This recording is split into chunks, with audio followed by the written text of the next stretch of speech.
It's a real pleasure to be here today, actually. It's very rare that I get to step out of the office for a full day and actually hear ideas that are coming from young people and hear about the different things that are going on in your lives. And so I look forward to our discussions over lunch, and I'm genuinely disappointed that I have to go home and see my family this weekend and therefore can't stay. I would also like to mention that one thing that doesn't ever come up in my bio, so I'm not sure that if UNAA is just trying to get rid of me, but I've been a member of UNAA for nearly 8 years now, and it's been it's probably been one of the organisations that's really changed me as a person.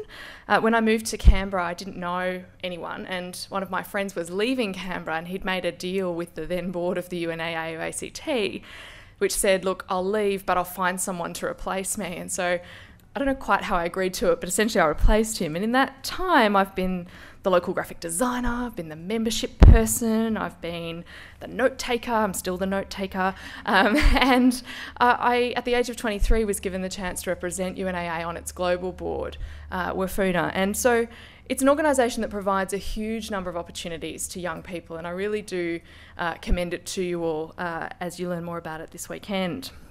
So my job, as ever, is to be the speaker that is between you and lunch, and to be the speaker that's attempting to make up 20 minutes in time.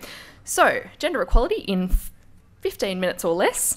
I guess what I hope to do is share with you some of the challenges that are being faced worldwide around the issue of gender equality, to try and give you a bit of insight into the complexity that surrounds this issue, to try and inspire you and share with you some of the hope and the opportunity that exists, and to try and avoid your questions on the current debate about sexism in Parliament and all things relating to Alan Jones.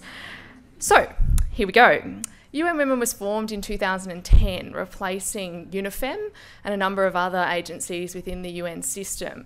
And at that time, there was recognition by the UN system that the investment being made in achieving gender equality simply wasn't good enough, wasn't strong enough, and wasn't going to be enough to achieve the sort of progress that we had set out to achieve in things like the Millennium Development Goals, in things like the Convention on the Convention on the Elimination of Discrimination Against Women. So UN Women, by its very formation, was quite a landmark opportunity for the UN system to take a different role.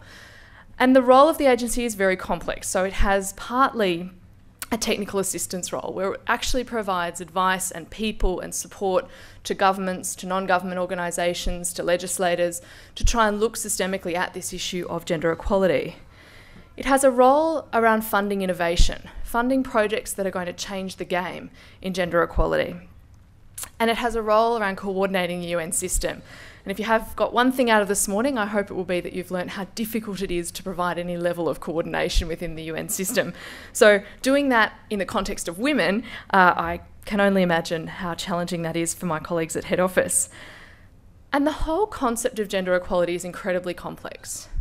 And what we do when we find an issue that's complex is we start to try and simplify it. So we start to say, oh, well, the issue is that women aren't equally represented at work.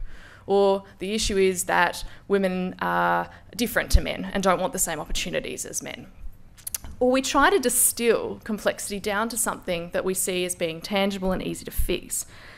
And I think, to its great credit, the thing that UN Women has done best in the last couple of years has been saying, actually, this issue is complex, and unless we address a whole lot of the different levers within this at once, we're not actually going to see progress.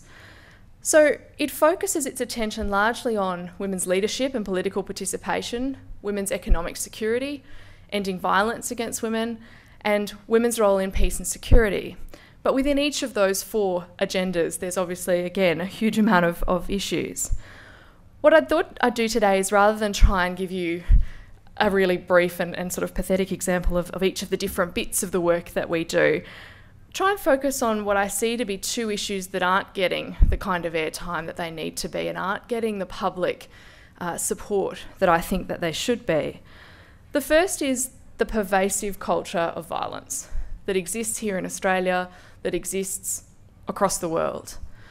And violence is absolutely a continuum. At the lowest form, at the sort of starting point, violence is comments. It's harassment in workplaces. It's the start of things that unwind in the comments that are made in bars and clubs.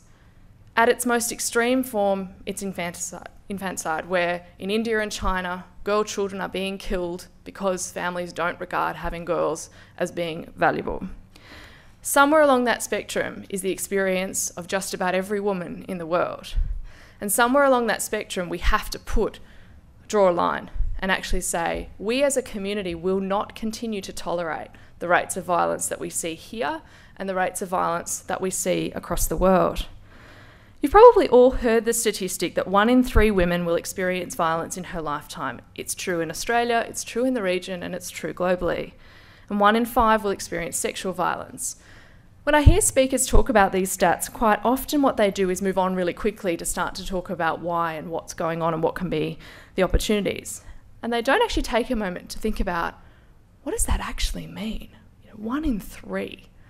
So what I'm going to do just really quickly is, can everyone except the people sitting on the last seat in the row on this side of the room stand up? So in this room, the statistic means that every single one of these people will experience violence in their lifetime if they are women, and I appreciate our male colleagues for joining in solidarity with us today. Are we comfortable with that as a community? So faced with the choice, you guys can sit down now, thank you. Faced with the choice of doing nothing or of actively working to raise awareness about violence, about how to prevent it, about how to protect women experiencing violence, and about how to challenge this persistent culture, what will you do? And I hope it's something that you think about over the next couple of days. And I encourage you to talk to Beth, who is on the board of UN Women, but also to Madeline, who's going to wave at me, and to Josie, who's also going to wave at me. Excellent. And I'm sure there's a couple of other representatives of young UN Women groups that operate around Australia. Madeline's involved in our chapter in Canberra, and Josie runs our chapter in Melbourne. And so I hope this starts to become a conversation that we can then all tweet at GetUp and say, right, here's an issue that has mass support, here's an issue we will mobilise for, and here's an issue that we believe needs to change. I've been asked a lot recently about the incidences of violence in Pakistan and Afghanistan, and they've gained a huge amount of international attention, which I think is really important. The question most often asked is, well, it's a cultural issue, isn't it, Julie? What do you think we can do about Afghan culture? And my response continues to be, ignored, but it continues to be that this is not an issue of one culture. This is an issue of a culture of violence that exists in every part of our society. And the story that's not being told, the story that most Australians don't know, is the fact that a recent study that just came out this year said that 100% of women in the highlands of PNG report experiencing violence. So if everyone just wants to stand up for a second. Everyone. How comfortable are we now? You can sit back down again. So on this issue of violence against women, we tend to make a whole lot of assumptions about where it occurs. We tend to have a high level of tolerance for violence in certain situations, in conflict situations. And we tend to have a certain level of blindness to what's going on in our very own region. Our region, the Pacific, not the Middle East, not Africa, our region has the highest rates of violence anywhere in the world. And so as Australians and as a community of young professionals, I think actually we need to really look at what are we going to do that's different from what the people who've gone before us have done. Because while some progress has been made, while now 129 countries have laws that protect women from violence, still the rates of violence are escalating.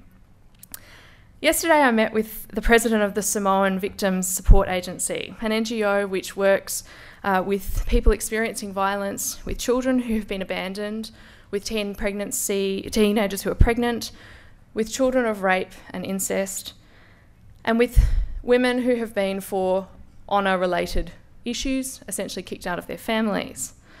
And what I learnt yesterday, and I was shocked that I only learnt it yesterday, was that there's not a domestic violence service shelter in Samoa. There's not anywhere for women to go with their children. The staff of the Victim Support Agency host the women in their homes, feed the women in their homes. Counsel your community in the world around you is something you kind of unlearn. And so I hope that this has given you a little bit of insight into the work that we do, but far more importantly, a little bit of insight into the opportunities for young people to engage in pushing forward this agenda. Thank you.